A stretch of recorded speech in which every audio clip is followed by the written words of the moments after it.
Hello, everyone. Welcome to the next podcast. We're here with Professor Gabriele, and we're talking a bit about his career and his history because he's a noted influencer in the AI and tech industry. And also, we're going to talk a little about AIMS Dubai on May 19th. Hello, Professor Gabriele. How are you? Hi, very well, very well. Very nice being here and speaking with you. So I was looking forward to it. Thank you so much. So, if we could start by asking you, a bit about your career history, and also, who do you work for and what you do and your future plans. Yeah, sure.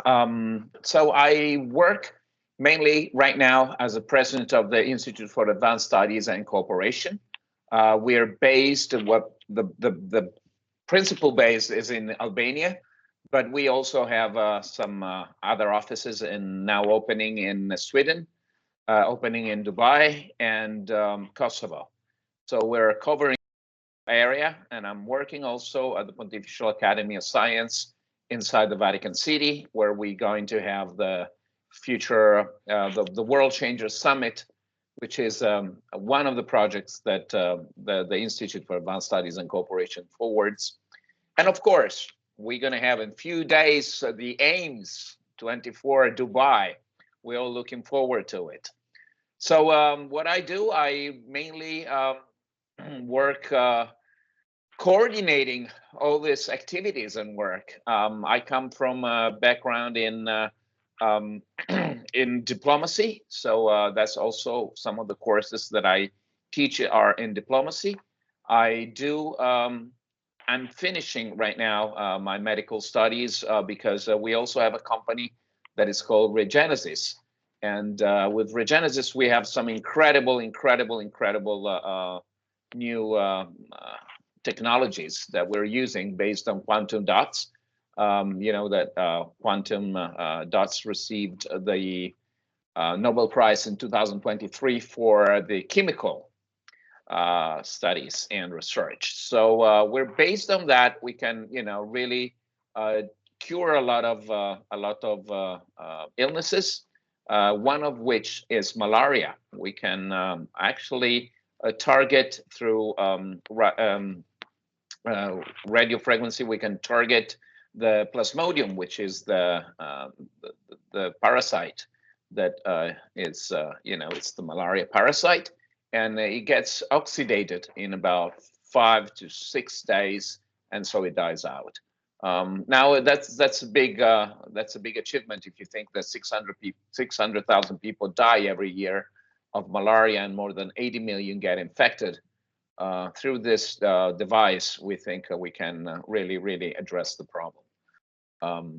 So this is, basically my day is full of meetings and running around and trying to coordinate all this work. If you go on our website, which is www.escop.org, you'll see how many projects we have, from evolutionary biohacking, so in the field of rejuvenating and regenerating the body, through also one of my books is the surfacing of artificial intelligence in regenerative medicine. And so that's also what I usually go around talking.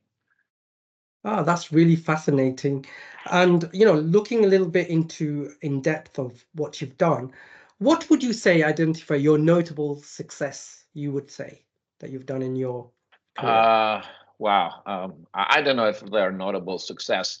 The Monaco Voice regarded me as one of the most influential people in regenerative medicine and artificial intelligence, but I don't like to brag about myself. I like to work. I can tell you that right now we have this fantastic project that is called Transcend, and the idea behind Transcend is really groundbreaking. Yes. We want to make an avatar, actually 2 avatars, but then there are going to be more, because we want each single state to have their own representative at this kind of parliament of avatars. Interesting. And those are 3D holographic avatars. They can respond and they have a conscience. and they're based on real historical people.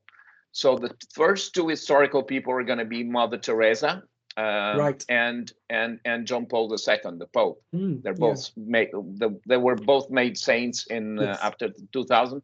But it's just it's not so much about the religious part. We do not focus on that. We really Yeah. focus on what was their charisma and their personality. And as a matter of fact, we're now looking into having partners with all the different religions and beliefs and geographical areas, because we want teams from all over the world to participate in this activity and to help us to build really a parliament where everyone can have a voice, but represented by an incredible person or their nationality or their region. So it represents more their culture and represents all the goods that nation or region or place or has to bring into the community. So again, I think it's very in line with the London Intercultural Center is doing, because it's a project that wants to be a communion, a place of sharing, no matter of where you're coming from or what is your belief. We are here in one world to share, and this is what I'm really passionate about. So we're going to be presenting this at the AIMS in Dubai. I think it's going to be a very unique moment because we're advancing, and all the technology and all the people we're working with. The incredible thing is that it's moving so fast all the time. So in order to keep up, we need moments like the AIMS and the World Changers Summit, because it's really the time where we get together and share ideas and we make the future happening. Yeah, cool. So fantastic. So as the way I am, I like to help encourage others to get involved and collaborate, but also inclusive and all these things. So if someone wants to be involved or look at what you're doing, what is the way? Is there a way of doing it to be involved? Absolutely. Or help? Yeah. Absolutely. Well, come to the AIMS Dubai 24. First, I would say that. If you cannot do that, then well, I guess you can follow some of the works online and see what we're doing. We all have websites. I know the London Intercultural Center is very active in that perspective, and also you can come to our website which is www.escco.org. I'm always making a mistake. .org.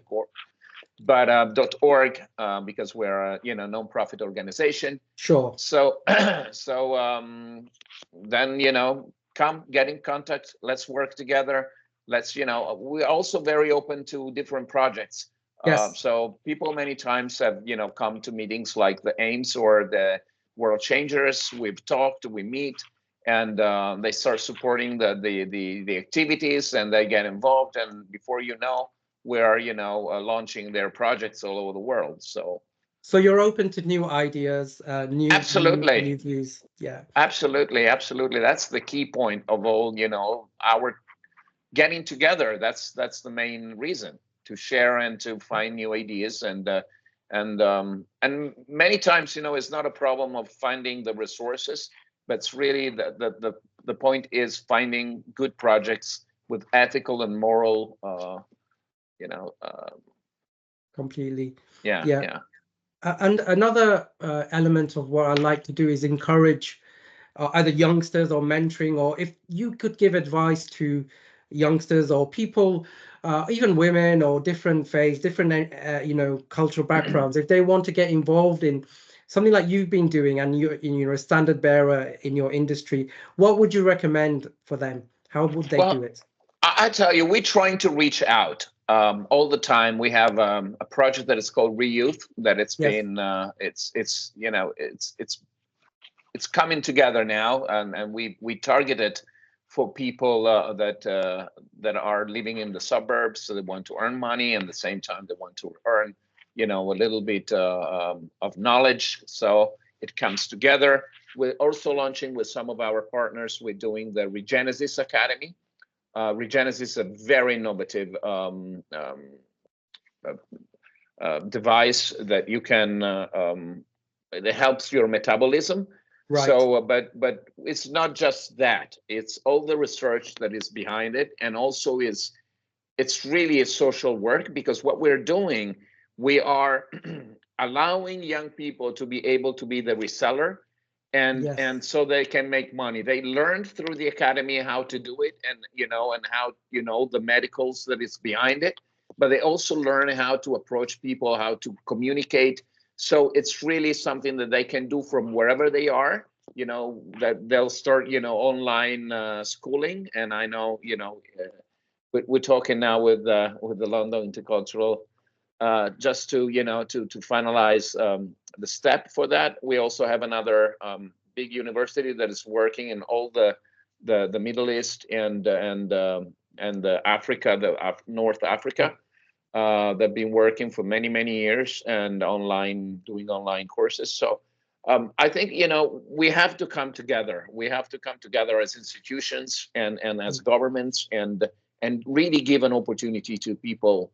But also the youngest should reach out. They should write to us. They should let us know that they're there. There's a beautiful story of a guy that was working was studying, and then he got relocated in the refugee camps because the tragedy that are happening around the world. Yes. But he started mailing out. He said, I don't have a working a line here. I don't know how to do it. But he started writing and back and forth. And finally, we found a way with one of our partners, and now he's he got his doctorate after a few months of trying and getting connected and all that. So I say, if there is a will, there is a hope. There is a way of doing things, and so we really, I'm begging all the young people out there, Yes. please reach out. Do not give up your hopes. Completely. And that we're looking out to reach you, but it's like a rescue team. We need to find you first. We have to locate you in order to be able to connect and to rescue or to help anyone to make a beautiful career. Definitely. So, I mean, AI, of course, in the last 2 years or maybe last year, has been accessible to the general public. I know you've been in AI for a long time, and things are moving very fast. We're already seeing amazing things in development.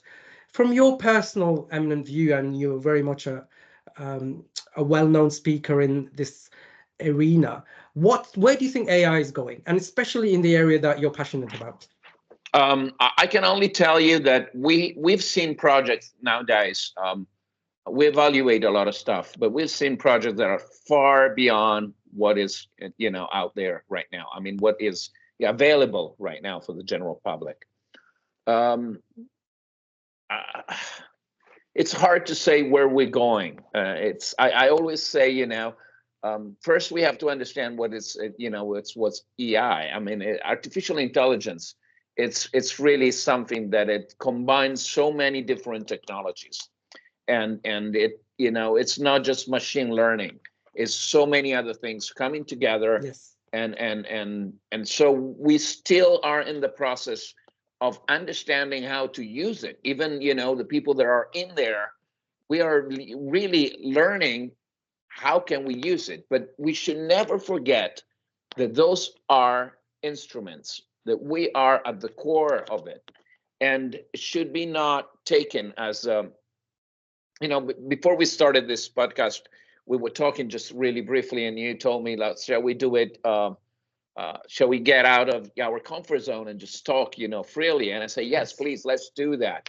Let's not go through, something that it's already pre-planned. Yeah. And the reason is the same thing I said with artificial intelligence is we are learning right now what can be done, what should not be done. We will make mistakes, of course we will, but the only real key we have, and this is why I'm pushing so hard this project of Transcend. The only way we have is to come together, study together, share, learn, make mistake, repair it, and move forward. So it's really important that we share information, that we do not that we not get scared. You know, knowledge is the key. We need to know, we need to understand, we need to study, we need to improve. And this is, you know, what moves me and all my colleagues. So I really hope we stop, you know, all this chatting about how bad, you know, artificial intelligence is, or how bad, you know, the phone is, or how bad 3G or 5G. You know, let's, you know, it is what it is. Let's make it better. Let's make it work for us. And of course, there are some. It will take time for people to understand. It will take time for the institution to realize. In 2023, I talked in Dubai about cybersecurity. This is another area where artificial intelligence is present, and of course, you know, we live in a world where, you know, cybersecurity is really a key factor, because we can plan and we can build all this beautiful digital architecture, but then it takes 1 second to bring it down if we don't have, you know, the security, if we don't make people, because everything is based on trust, everything is based on personal and human relationship, and that's the hardest thing. I always say, you know, especially in my diplomatic career now, I will start a course in another course, because I already teach diplomacy in a university, but I will start another course on soft power, and my next book is coming out, and it's on soft power and smart power.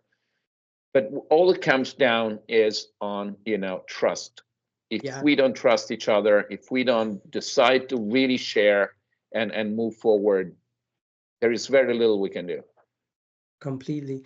And thank you so much for the insight of your career. But let's go to the exciting event of AIMS, AIMS 24 on May 19th in Dubai. Could you tell us a bit more about that conference and how you got involved with it? Yes. We came on board with the London Intercultural Center, trying to bring and help, again, as a, you know, as a policy, the Intercultural Center to make it more inclusive and to bring more people into it, and going and talking and building with all the beautiful people there at the Intercultural Center. We have discovered that there is so much to do. So we got some incredible speakers. We got some incredible people coming. We have some very good guests of honors and also guests, and so I think it's going to be a very, very exciting moment where we're going to have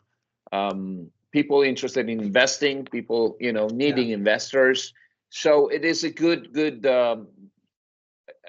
melting pot. Let's put it this way, where you have different, you know, perspectives of the same willingness to bring forward technology and science, and so we have some, you know, again, some very, very good projects being disclosed there.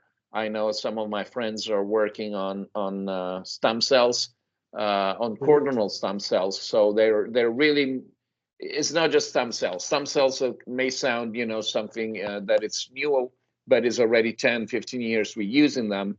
But now there are some, you know, great developments and some new discoveries. So how to informatize stem cells, how to make them more effective, how to use coronal stem cells and informatize coronal stem cells.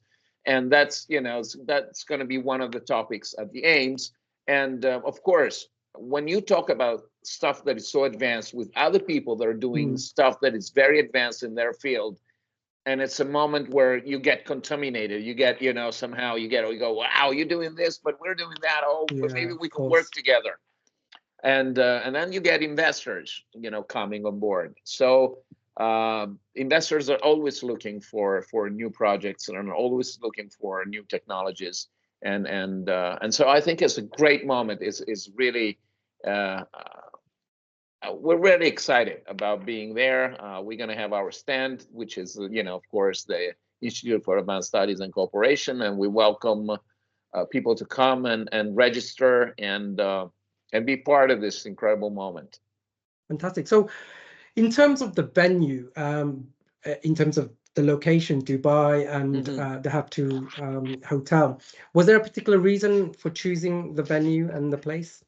Well, to be honest, was was when we talked about different places, and I happened to stay at the up tour for Right. with some of the people my friends, and we stayed there for a week, and we had a great time. The facility is fantastic. It's just right in JBR by the sea, so there is a beautiful beach. So I think even after the event will be over, some people will just hang around and go and have a cocktail and watch the sunset and enjoy the beautiful place. So you got a little bit of everything. You will be there working and studying and sharing and having fun, with all the ideas and things. But then you also have the luxury and the great place. And so maybe people can come 1 or 2 or 3 days before and stay a little longer, enjoying and I think it's just a great location to have an event. Yes, completely. And I know there's going to be a gala award ceremony, and also other, there'll be a couple of media involved in there too.